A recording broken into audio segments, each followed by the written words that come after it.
Hi everyone, welcome to the show. So the first piece of information comes from Cathie Woods. If you're unaware, Cathie Woods heads the ARK Innovation ETF. Listen to what she has to say. Approved a Bitcoin futures ETF, which is subject to swaps risk, but it will not approve a Bitcoin spot ETF, which is not subject to that risk.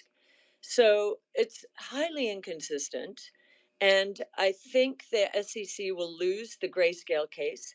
They just lost the Binance Voyager case. Binance is being allowed to buy out Voyager assets. And there is another case, yes, the Ripple case. It seems like they might be on the way to losing that as well. So, yes, we do think there's going to be a Bitcoin ETF. We don't, this court case. I think that the Cathie is a very well plugged in individual. She has connections all over the VC world, and she thinks that Ripple's going to win the case with the SEC. Now, we know summary judgment is around the corner. We've heard John Deaton as well as Jeremy Hogan, some of the other lawyers in the community say that we're very close to this being ended. So hopefully that comes true. And there's a rumor right now that CZ Binance may be involved with Interpol's red notice, which means that he would be some type of international criminal. Now, it's all over Twitter. I don't necessarily think it's true. However, I do not think U.S. regulators are a fan of his. He's been accused of laundering money to Iran. That's a big problem. Iran's been sanctioned numerous times, and if he's somewhat guilty of those, which I believe users were able to successfully move money to Iran, he's on the top of U.S. regulators' lists, and they'll be coming after him. Now, the reason why I don't think this is necessarily true is I don't think there would be a rumor of it. I think it would just happen. It would just come up in the news rather than, somebody addressing it. At the same time, Brad Kimes' channel has been hacked on YouTube. So earlier there was a video with Brad Garlinghouse, scan the QR code, send us all of your XRP and we'll send you twice back whatever you send us. Those are all scams. Nobody's going to give you 2 times of whatever you send them. That doesn't even make sense. So if you're on the street and somebody said, give me $200, I'll give you $400, would you do it? No. So keep that in mind. Anytime people ask you for money, most of the time it's scams. If you're not sure, just assume it's a scam and you're safer that way. So the next piece of information is OPEC. OPEC Plus cut oil production. In the last video, I talked about this, and I said it was because of economic reasons, right? Which is true. They're trying to keep around like 80 billion barrels or so. This is Vladimir Putin shaking hands with the guy from Saudi Arabia. 2007, 2008, there was a price spike in energy, and that started the whole domino effect. So a lot of people do argue that the whole house of cards came to an end in 2008 because of energy. Energy played the pivotal role. And you could see U.S. Treasury Secretary Yellen saying that OPEC Plus production cut is very unconstructive act and is clearly not a positive for global growth. So the U.S. is going to keep saying this. They're going to keep calling out OPEC Plus, and they're going to politicize this. And they might be able to twist the arm of OPEC Plus and get them to produce more oil, right? So the more and more headlines that you see, they might be able to get OPEC Plus to cave. Now, I don't think that's necessarily a good thing because, as you can see with this next chart that comes from Finance a lot, in 2008, we were in this downtrend, and then we had this spike, and then we continued the downtrend. So we're in this spike, and if you look at WTI today, you had oil go negative, so Russia left OPEC temporarily, and that's when oil went negative, right? Then we resumed our uptrend. This had this blow off top when Russia invaded the Ukraine, and then we started our downtrend, and we bounced up to these moving averages. So the same thing is we're just zoomed in, right? So we're very close right here. This whole area is the same chart that he's showing. We're having our bounce, and if U.S. regulators continue to get OPEC to bring production down, then we'll have this same type of situation, right? So they're trying to keep oil stable, and the U.S. is trying to fight inflation. Problem is they're very interlinked, and OPEC is doing this because there is less demand for energy. So if they were to cut production, if they were to bring more barrels of oil onto the market, then it probably is going to hurt prices because the demand doesn't match. Blackstone's BREIT redemption request surged to 4.5 billion, only 666 million granted.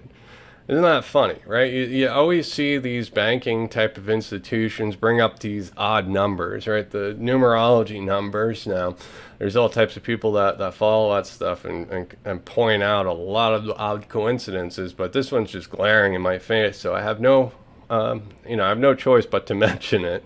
I do believe some of that stuff's true. I don't believe all of it's true, but I certainly do think some of it's true.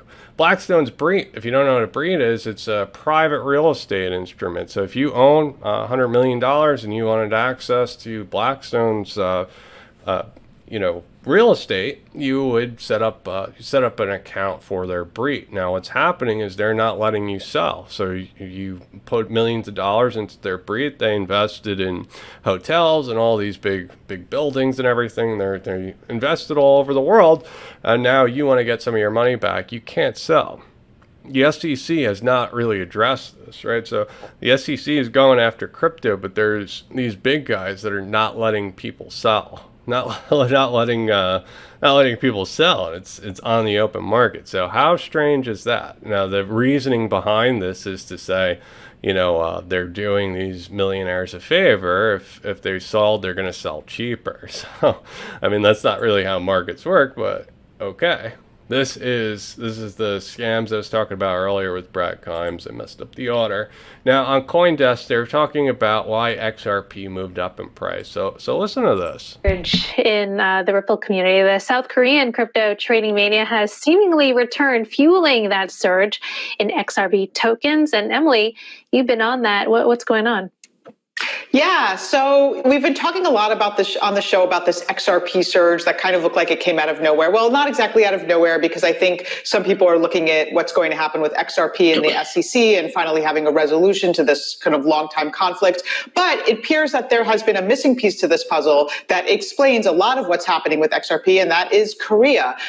So our colleague Sharia reported on it very early this morning. Just some really interesting stats in here, basically saying that in the past 24 hours, XRP trading made up 37% of all volume on Bithumb, 18% of volume on Upbit, and a staggering 50% of all volume on Corbit. These are big Korean exchanges, but Upbit is by far the biggest. This is data from CoinGecko and CoinMarketCap. So I just think there's a lot of interesting things here. One, it's that, you have to sort of scratch beneath the surface sometimes to look at what's driving these surges, but also it shows, again, how much of the crypto market is outside of the United States and how players like Korea, Japan can really push up the price of an individual token like XRP. Some of the interesting thing on all of this is that it might be rumor driven, right? Like this idea that XRP might all of a sudden magically become a commodity.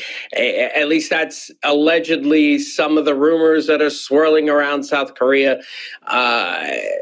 So, I mean, like some of this could just be a lot of localized hype, correct? Sure, but my understanding is that XRP has been popular in Korea for some time. I don't think this is just like the first time that XRP has taken off in Korea. And as you know, with tokens, it's like, yes, it can start with that kind of rumor or that kind of hype, but then it takes on a life of its own as the token rises and more people jump in, and then there's FOMO. So, it starts out with something concrete and then it goes into its own thing. And that might be where we are right now. And I love how CoinDesk always says the Ripple token. You have this guy not even believing it. They're always trying to paint XRP in the bad spotlight. But I wanted to chime in and say, I don't personally think that the reason XRP is surging in South Korea is speculation alone. Now, Ripple has had a relationship in South Korea for quite some time, and if you go back to some of the articles, SBI Ripple Asia has made a lot of traction in the South Korean region. This goes to mergers and acquisitions, security tokens. There's all different types of use cases that are being supported in South Korea. Not to mention there's a regulator in South Korea that allows crypto assets to happen, right? So South Korea to Thailand remittance corridor. South Korea RippleNet boosts remittances across Asia with new partnerships with GMT. South Korea. There's been a lot of stuff that's happening. So we don't necessarily know this is speculation or if this is some type of utility or different speculation alone. Like, you don't know that this speculation has to do with the SEC. Like I said, Ripple, South Korea, the last time XRP jumped to $3.60 was not because of American exchanges. It was because South Korean exchanges. So the other thing I wanted to talk about is John Deaton was invited to the Senate to talk about crypto assets. So this is the senator of Maine. He was presenting a Maine Financial Services Committee, and he invited public to testify, and everybody was tagging different people. People tagged Caitlin Long, and somebody brought up John Deaton, and John Deaton is making arrangements to testify in front of Senate about digital assets. So I hope you guys found this video interesting. Please tell me what you think in the comments below. Please like, please subscribe. Thanks, guys.